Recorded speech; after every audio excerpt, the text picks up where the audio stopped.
Good morning, everyone. My name is Jennifer. I'm the Senior Marketing Manager for Nursing at Jones & Bartlett Learning, and I'm joined by my colleague, Megan McCauley, the Director of Business Development and Sales. And today we're going to talk to you about how you can personalize learning and increase student success and achievement with the Nursing Informatics Adaptive Learning online course, which has been powered by Acrobatiq. So we're going to do a couple of things today. I'm going to walk you through a few slides, and I'm going to discuss who Acrobatiq is for those of you who might be unfamiliar. We're going to talk a little bit about the partnership between Jones & Bartlett Learning and Acrobatiq. I'm going to give you a brief overview of the product. I'll discuss a little bit about what's new in the version 2.0 platform that was just released earlier this year. And then I'm going to turn it over to Megan, and she's going to conduct a live product demo. So we have some really exciting things planned for you today. And just a few quick housekeeping announcements. As the moderator let you know, all of the lines have been placed on mute, and you will have the opportunity at the end of the presentation to ask some questions live if you'd like. We'll open up the lines and we'll give you some instructions on how you can ask us some questions. But if you're having any questions in the meantime or need some assistance, you can just feel free to chat with me, the host. You can find my name in the participant list in WebEx. So who is Acrobatiq? Acrobatiq was born out of Carnegie Mellon University's Open Learning Initiative, and they have been really a pioneer in online learning. OLI's work in the science of learning and proven results have really laid the foundation for Acrobatiq's work. The Open Learning Initiative is a grant-funded nonprofit project that has been initially supported by the William and Flora Hewlett Foundation. And since 2001, the OLI has created online courses based on the findings of learning science and student performance in real classrooms. So by combining the expertise from the Open Learning Initiative in Carnegie Mellon, the Acrobatiq team has been able to develop the next generation of data-driven adaptive courseware and learning analytics to serve more learners and institutions, as well as accelerate innovation. So overall, the partnership between Jones & Bartlett Learning and Acrobatiq combines efficacy-based course design and the measurement of learning using our high-quality academic content. So we've combined our content, and then we've used their approach to adaptive learning to really create a powerful courseware solution for you. Secondly, both companies share the goal of deepening the instructional intervention to provide content mastery, because we know firsthand that teaching nursing informatics is sometimes an area that can be challenging for the instructor to teach, as well as challenging for students. And we know that this is also an area or one of the courses in the nursing curriculum where students struggle. So this partnership model allows Jones & Bartlett Learning and institutions to really tune the courseware as they go along.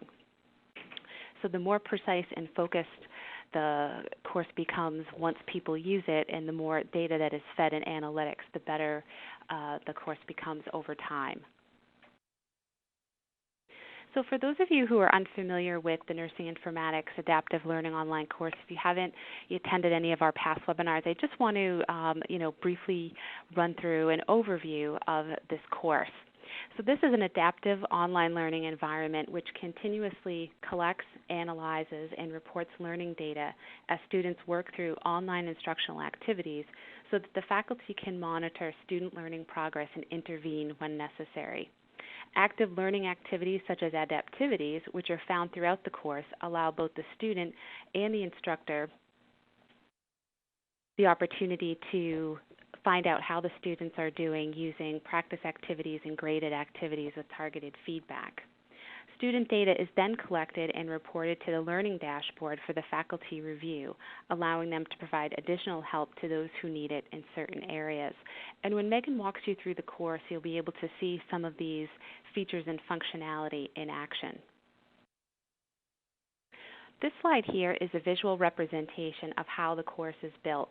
And what Acrobatiq has done is to break the competencies into constituent parts and then rebuild the curriculum around that in an online environment.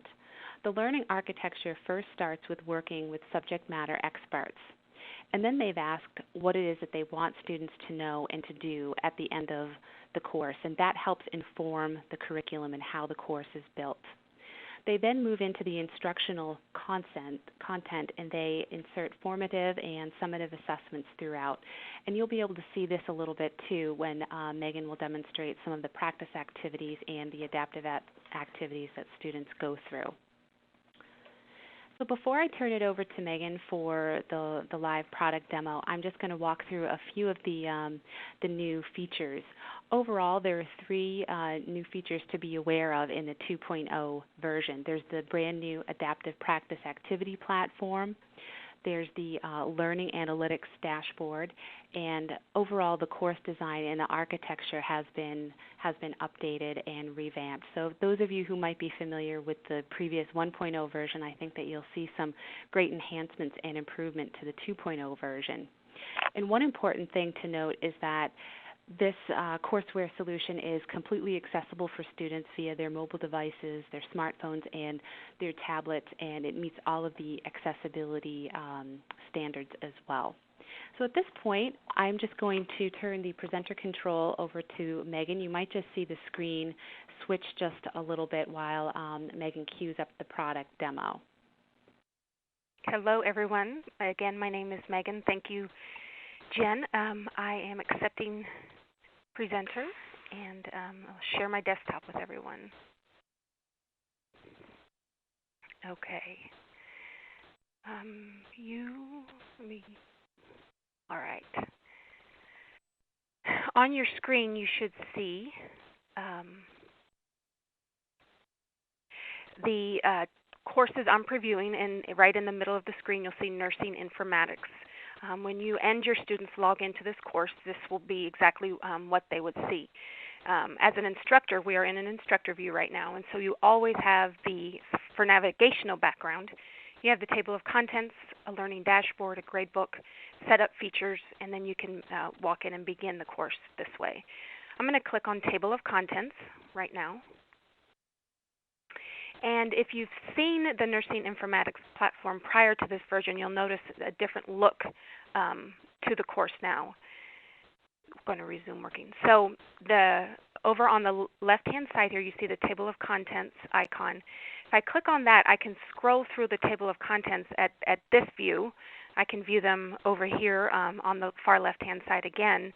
I can also see where I was on my last visit, so it remembers students' activities when they come in, which is a great feature. And if they can't remember where they were, which I'm sure happens, the system will help them out. So I'm going to use Unit 3 as an example. So within Unit 3, we have an introduction of information management.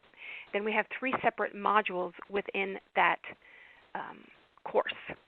This module. With the amazing thing about Acrobatiq is that everything in this informatics course is that everything is built around learning objectives. So within each unit, they're identifiable based by the SME's learning objectives, and all of the content and expository is written around that so that students, by the end of the module, are able to demonstrate their knowledge of the learning objectives. And what do I mean by that? I'm going to go ahead and click on Module 1 within Unit 3. You can see here it gives a basic, background, some expository information on nursing informatics. This information can be pulled from our SME content. It can be pulled from our McGonigal 3rd edition textbook. You'll see graphics, artwork. In some cases, you'll see some experiential learning opportunities within the text here, within the content, wherever it's applicable. As part of the navigation, students can flip to pages on the right-hand side here where it says page 13, page 14, as they move through the content. So we turn to the second page within Unit 3 of Module 1. It's always at the top here, you'll see your navigation. You always know where you are. In this module, we're discussing the foundations of knowledge, the key definitions. Right here, you'll see the learning objective pop up. So this is one of the first 3 learning objectives within Unit 3, and it's very clear. The idea is at the end of this module, students would be able to demonstrate their knowledge of this learning objective. So we'd ask the students to scroll down through the content here, and as you can see again, there are graphics to help students understand. We also provide in content, in line of their reading here, did I get this? This is one of the first activities that students can participate in to make sure that they know everything up to this point thus far. And then the other one, if I keep scrolling, you'll see some other did I get this as they move through. The other one that we have for them is learn by doing. In this case, it's a drag and drop, and it provides feedback, as do all the others. I'm unable to show the, let me see if it'll do it for me here. Yes. Apologize for that. In the did I get this, I can also demonstrate for you what the students get in terms of feedback regarding correct and incorrect answers. The same in the learn by doing. This way it's a drag and drop, and it gives you the feedback down here about the correct answer and the incorrect answer. Up at the top here, you'll see this accessible mode. This mode is for the students with not able to use a mouse, say, and they have the drop-down menus, and that's available at any time. All they have to do is click on that accessible mode.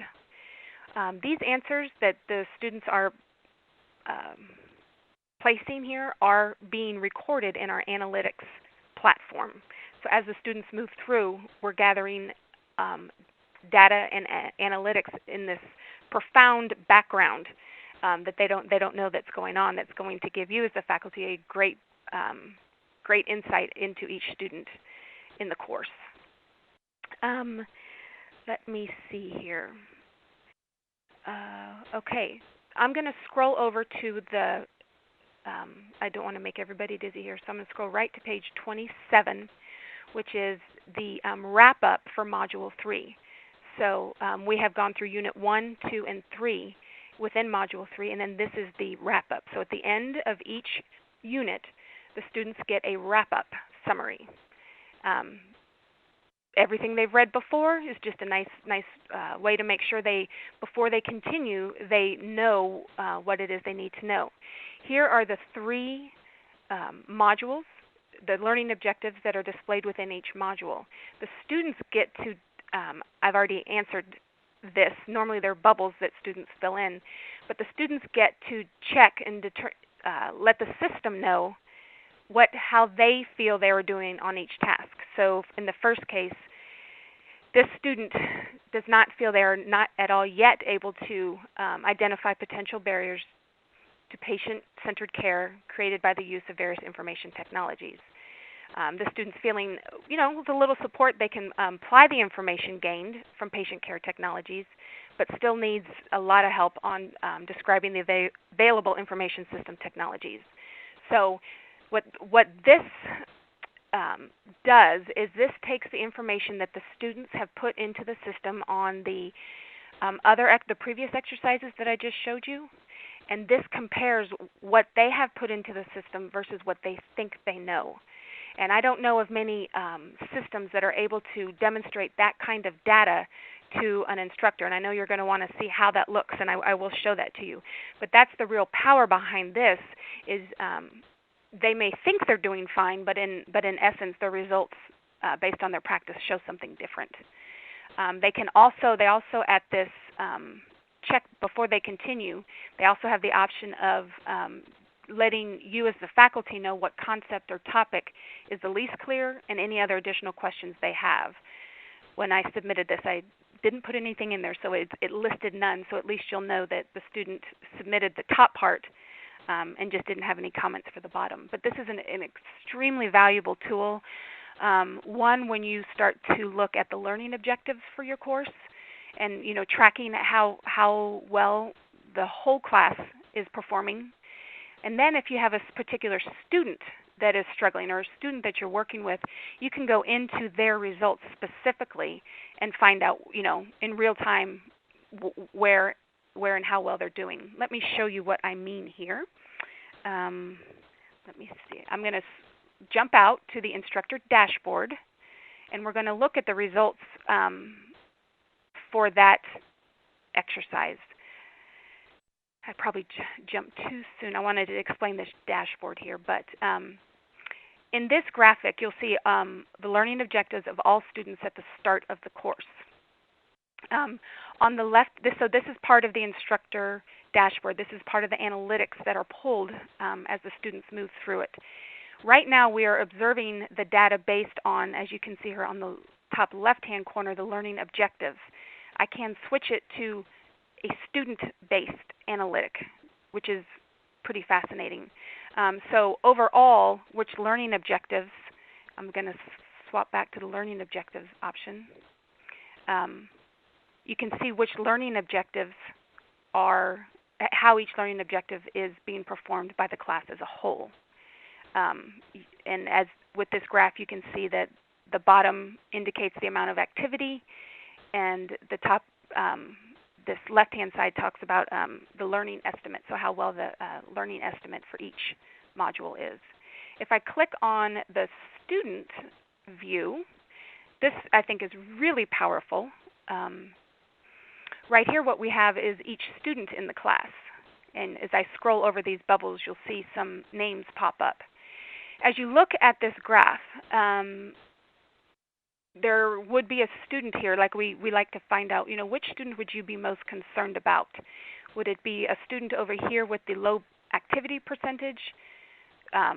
Probably not. So what we can see here is Elizabeth is the student who has completed the most work with the lowest performance level. So in this case, she would be the student that we would want to reach out to and say, Elizabeth, let's talk. Once you click on Elizabeth, you can also get a view of all of her individual work. So not only can you review this course as a learning objective review and analysis, but also per student, which is something that I think would grab a lot of students who typically get lost either prior to midterm or fade away because they're not quite sure where they're getting lost. And you're able to determine that immediately and in real time and contact them and say, let's look at this learning objective and see where you're going wrong, kind of thing. So very, very powerful data that you're able to get from this program. I'm clicking back into this main instructor dashboard page. We're going to go over this in more detail in a minute, but I want to get back to the course. I'm flipping back and forth between the course and the dashboard so you see how the data is gathered and analyzed. So I'm going to go back into the course. I'm going to take the long way here. And I'm going to click back on page 27 where we were. Very easy to navigate. And I'm going to scroll back down. So we did the before you continue. Interestingly enough, another powerful piece of this program is the personal practice. This is the real adaptive portion of the course, and it shows real-world practice from using the techniques from each module. So I'm going to click on this personal practice. So basically what this has done is this takes data. So if I was a student taking this course, this takes all the data that I have put into it based on my answers on previous reporting, and then it personalizes a practice for me. And what do I mean by this? What I mean is that you can have two students that have taken this Unit 3 and performed differently. So one student, we would say, would be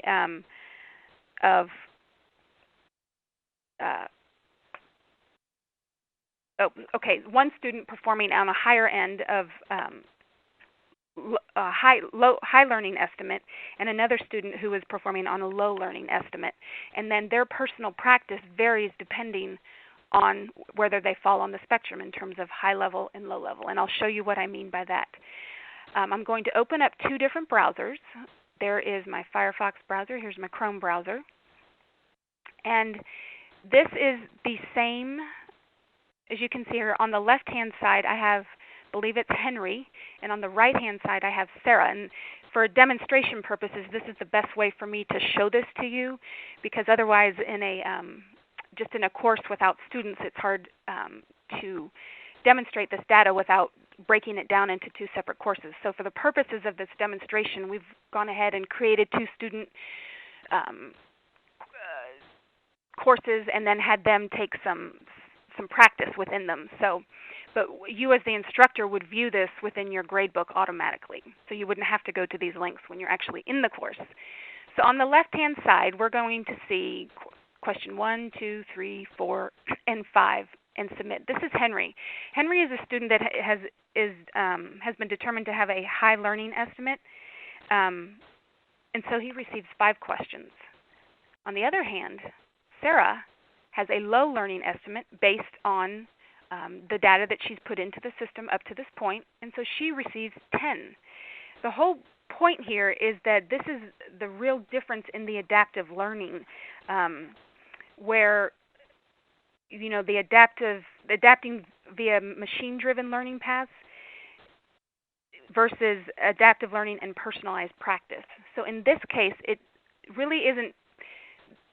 It's valuable when these courses are administered with the assistance of a faculty so that they can help students identify their problems, where they are, and help them get beyond those issues. Whereas in a true self-paced course, there's no instructor involvement needed. In this case, I think the real power behind the engine comes from the instructor being able to intervene and assist the student and let the student know that where there are problems. So Henry in this, on the left-hand side, Henry in Unit 3 performed with a high learning estimate. So he's going to have fewer questions. Now it might change in Unit 4, so it's able to algorithmically pull this data together. It's a true algorithm. And then same with Sarah here on the right-hand side. So I'm going to minimize these browsers here so we can get back into the course. As I mentioned, that's where the students would launch the course. This personal practice can be taken at any point in the course. So if the student wants to jump ahead and check this personal practice, they can. But again, if they haven't put any data into the system, it's going to judge them as a low learning student, and it's going to give them additional questions or more questions. Let me move back to the course here on the left-hand side. You'll see this navigational. I'm going to click on Back to Course. And then we're still on this wrap-up page. So there's a lot of things they have to do before they move on, which is wonderful. And you get all of the data that they input at this point. So we've already discussed the personal practice, the real adaptive practice portion. And then now we're moving to the checkpoint. This is the graded quiz portion that reports to your gradebook. And so I'll show you an example of this quiz. It will look very familiar too. So students are, in this case, I have questions 1 through 9, and every student clicks on their answers. Let me, and then they submit their answers. Are you sure you want to submit? Yes, I am ready. And then so these answers are moved over to my gradebook. I'm in an instructor view right now, so it's, again, that's why you're not seeing that student feedback at this point. So what I'm going to do based on these checkpoints now is go back out to the learning dashboard, which I'll show you where these checkpoints are graded. And if we look at the one on how well are my students learning over on the left-hand side here, I'm going to click it.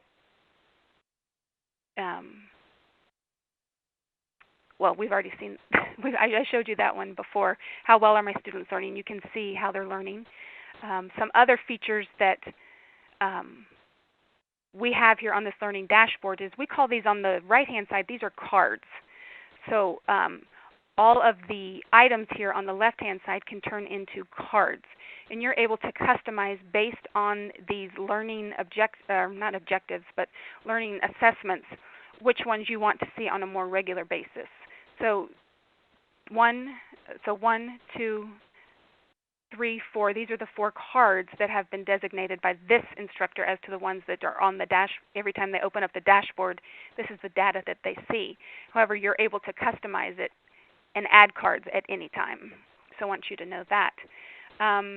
So it's what I would recommend, honestly, for everybody to do is get a demo of this course, and we'll show you how to do that, and come in and then look at all of this data that is gathered and really read into each one so you know exactly what data is being pulled. For instance, I'm going to click on how much practice have my students done over on the bottom right.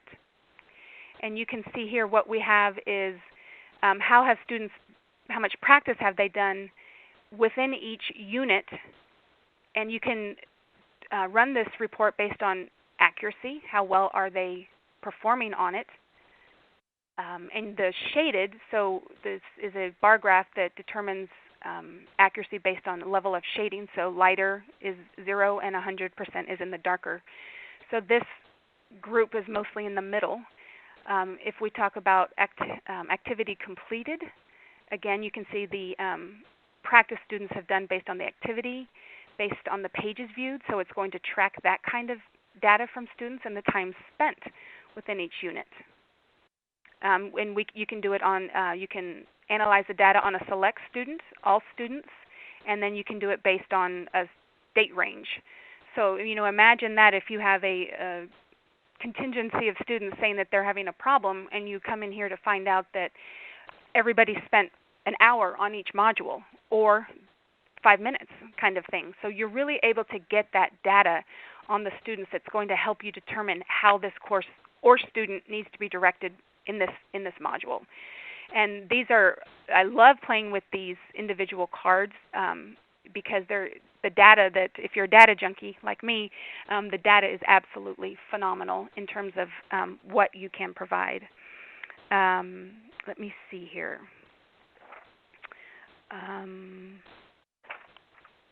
So this is really the course in a nutshell. I'm going to click back up on the right-hand side.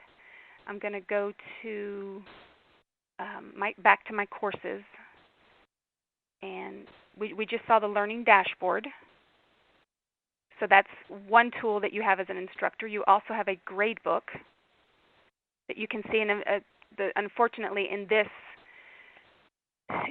demo course, we don't have the individual students' records being graded because it's not an official course. But at least we can show you that the students' data when they register in the course is loaded into the course, and then within each module, you're able to analyze the checkpoint, which is that graded question that goes right into the grade book. The before you continue, which is where the students assess how they think they're performing, and then within each mod. So you can always go to those points exactly straight from the grade book, which is pretty wonderful. You can view your student work, the student's work. You can set course settings, profiles, browser check, that kind of thing. But it's an extremely easy tool to navigate. And as Jen said earlier, with this being device friendly, it allows students to be taking this course with them wherever they are and perform reviews, questions, assessments, things like that. So I believe that I'm going to open this up to questions now because I could show more, but I think hopefully by this point you have an idea of how this course operates, and I can open it up and we can ask questions, and hopefully, and then at the end, Jen, if you'll put the slide back up, or maybe while we start the questions off, you can put the slide back up as to where they can go to get a demo course. Sure. And now, that Jen, sounds great, Megan. Sure. Let me pass it back to you. Okay. And just while Megan's passing the controls back over, I'm going to invite Caitlin back on the line so that she can instruct anyone who wants to ask us a question live. But you also have the option to ask me a question via the chat feature within WebEx as well. So, Caitlin? Now, at this time, if you would like to ask a question, please press star, then the number 1 on your telephone keypad, and please be mindful to record your name after the prompt. Again, that is star 1 for questions. We will pause for just a moment. Thanks, Caitlin. And we did have Susan. She asked a question, Megan. She's wanting to know about using her school's learning management system, using Desire to Learn instead of the course grade book that's in the Nursing Informatics course that you just showed. Absolutely, great question, and I probably should have shown that feature. This is integratable into learning management systems, so certainly it can be, it's LTI compatible. We also have the export feature in the gradebook, So, an Excel spreadsheet or what have you, the grades can be exported. So there are a number of different ways we can work with different learning management systems. I know Blackboard, Desire to Learn, Canvas. I think some of those are the most popular that we work with now, but certainly we have the understanding that it is integratable.